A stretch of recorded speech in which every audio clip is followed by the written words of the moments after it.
Hey guys, I'm Cyborg Sheep, and welcome to the Weekend Post. In this episode, we are going to be doing another Minecraft reboot. In this episode in particular, you'll notice that since we've been building these structures over here, we've created some clear isolation between my base and the transportation. So today, what we're going to be doing is connecting transportation to my base in the most technologically cool ways possible. So let's get started.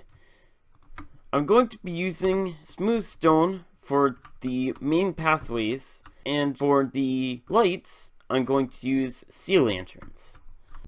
Alright, so for this first stretch of pathway, I'm going to be heading over to that little overhang right there. So, let's get started. So I'm going to be going with a 3 wide pathway for the entirety of this, basically.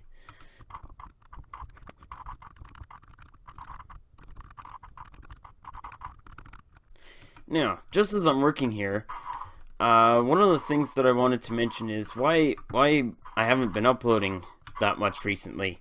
And I've been very busy with school and whatnot. And also there's been we've had company over quite a few of these days.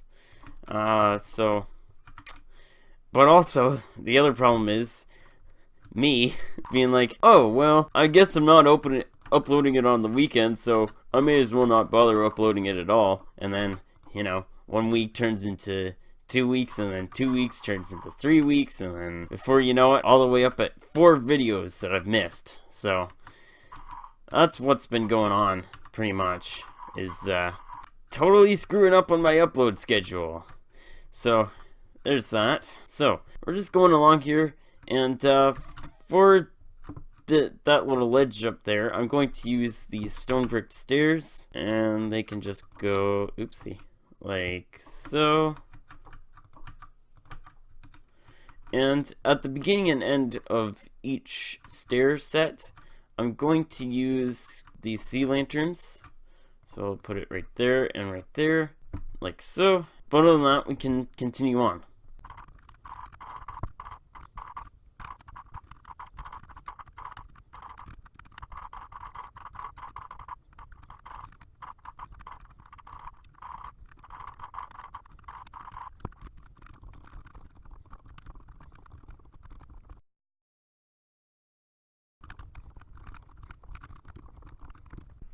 Alright, so with the first segment of pathway complete, we can start working on the elevator.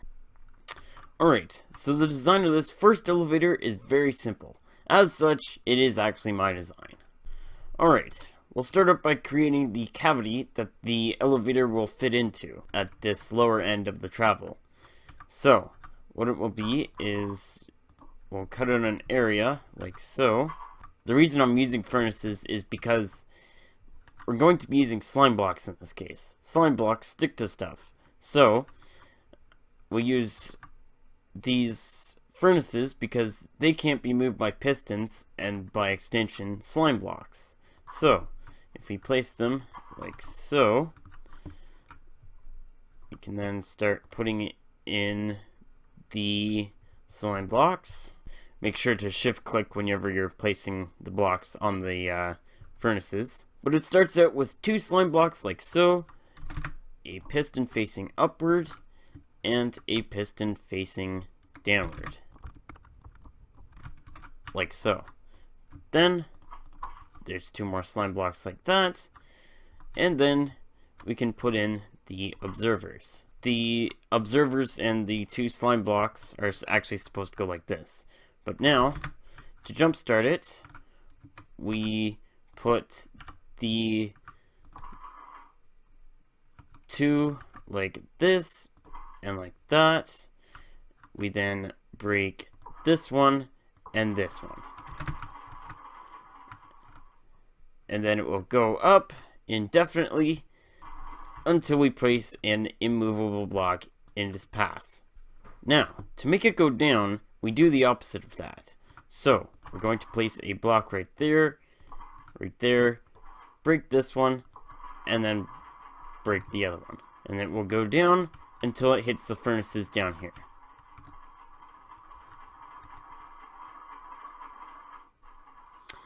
Alright, I've set the height to be around there. So, with that in place, we can start working on the pathway going out to the elevator, the side carriage, which you will stand in, and the automatic activation system.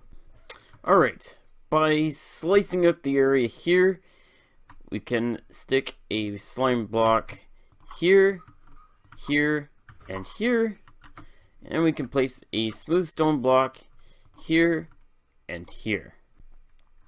Alright, I had to add a furnace here and one underneath it, but now if we jumpstart the mechanism, we can see that the carriage is lifted along with the elevator mechanism. Alright, and with the elevator and the carriage mechanism up here, we can then start building the bridge over to the cave. Okay, so by putting 2 furnaces right there and right there, and then going out this way, like so, we can head over to the underpass. Alright, the last thing to do is automate the process of activation. So, to do that, we're going to place a sticky piston here and a sticky piston there. Put redstone blocks on the faces, and finally, we will activate and sequence them using 2 repeaters. The first one will be set at 1 tick, and the second one will be set to 4 ticks. And then we are going to take a redstone line and hook up a button to that.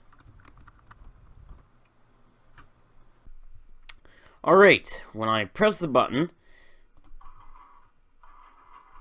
you can see that the elevator is automatically activated on one end. So now, all we have to do is build the other end. So, for the top part here, the structure is mostly the same, as you can see.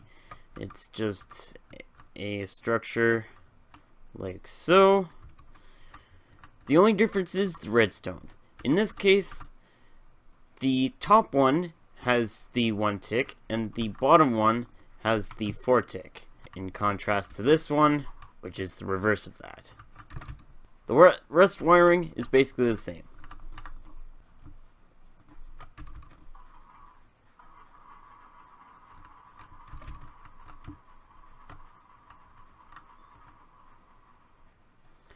And there we go. Perfect.